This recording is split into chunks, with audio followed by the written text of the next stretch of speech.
అయిపోయి ఉన్నాయి, అది బీజేపీ. మళ్ళీ మొదటికి వచ్చానా కైలాసం ఆడలో పెద్ద బాంబింగ్ అంటే అంతే కదా. ఆలోచన లేకుండా ఎటుపడితే అటు ఎవడో ఏదో చెప్తే నవ్వి ఓటేస్తే ఏమైంది అనేది మంచి గుణపాఠం ఇది తెలంగాణ గ్యారంటీ. మంచిగా సంసారం జరుగుతుంది, తొవ్వకొచ్చినాం, రైతులు ఇంత మొక్క తెలివి అవుతుంది, బాకీలు కట్టుకుంటుంది. ఎంతో మంది బాబు సిటీలు వేసుకుంటారు, ఏదో వేసుకుంటారు. రైతు బంధు పైసలు పడితే ఎంత సంతోషం ఉంటుండే. ఆయన పోయిన గంగా వేసుకో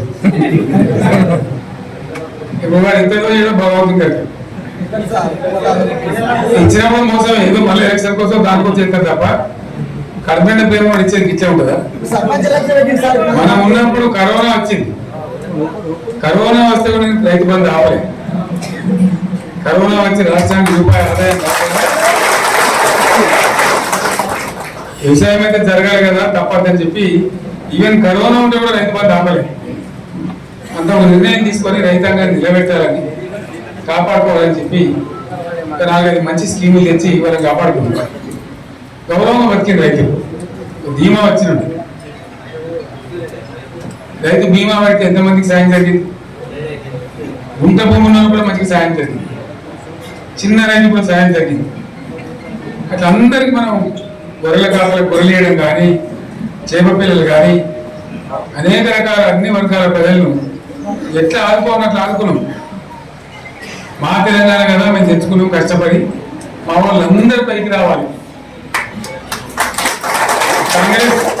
కాంగ్రెస్ గవర్నమెంట్, కాంగ్రెస్ పార్టీ మొదటి నుంచి కూడా ముస్లింలు ఓట్లేసుకున్న తప్ప ముస్లింలకు మనం చేసిందా?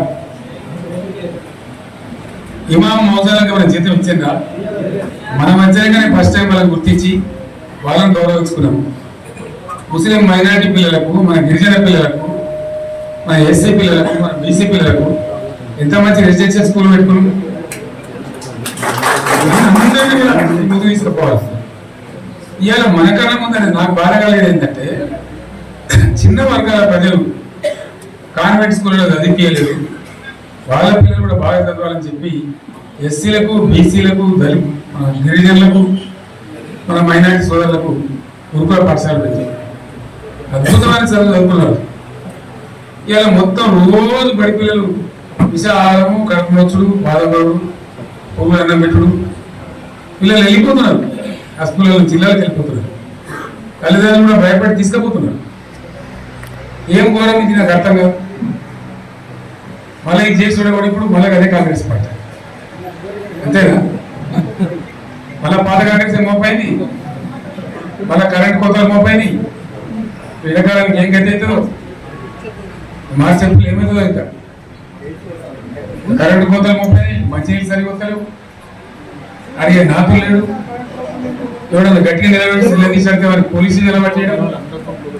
ఇదేనా రాజ్యం? ఇట్లా ఉందా రాజ్యం? ఎందుకు వచ్చింది పరిస్థితి చెప్తా. నాకేం గుర్తులేదు. నేనేమంటున్నా అంటే, ఇట్లా అనేక పనులు చేసుకున్నాం. మనం గోదావరి నుంచి నీళ్ళు తెచ్చుకున్నాం, నీళ్ళు తెచ్చుకొని మంచినీళ్ళ తర్వాత సాగు నీళ్ళు కూడా పడతాయి.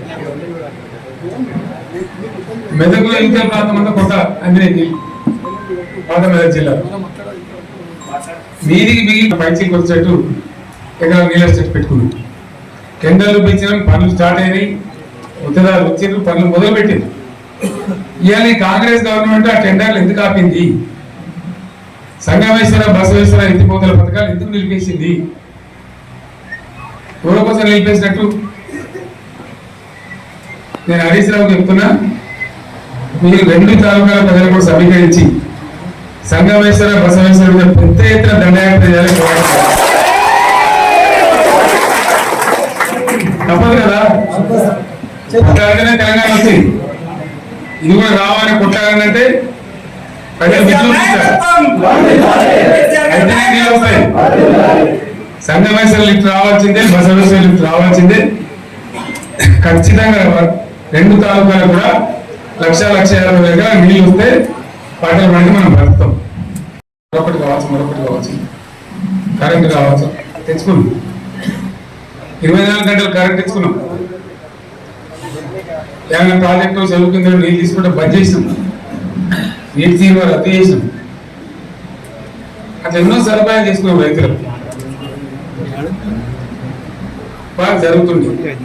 అప్పుడప్పుడు ఏమైతే